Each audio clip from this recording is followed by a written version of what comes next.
আসসালামু আলাইকুম। আজকে আরেকটি রেসিপি নিয়ে আপনাদের মাঝে হাজির হয়েছি। সেটি হচ্ছে পেঁয়াজ পাতার ভর্তা। আসুন দেখে নিই কীভাবে ভর্তাটা বানাতে হবে। প্রথমে পেঁয়াজ পাতাগুলো কেটে নিতে হবে, তারপর আরেকটি আলু আমি কুচি কুচি করে কেটে নিয়েছি।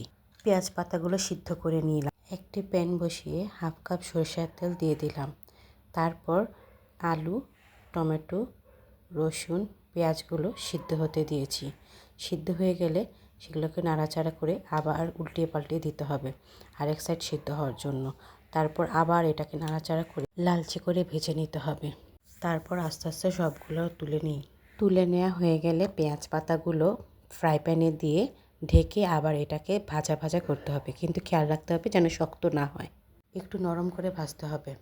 ভাজা হয়ে গেলে বাটির মধ্যে উঠিয়ে ফেলতে হবে। তারপরে আরেকটা বল নিয়ে নিলাম, সেখানে 4-5টা শুকনো মরিচ কুচকিয়ে নিতে হবে।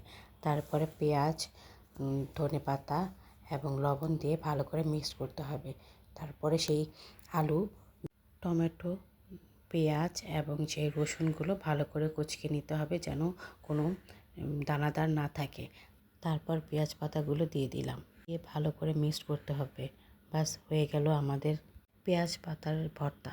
খেতে কিন্তু ভীষণ মজা হয়েছে।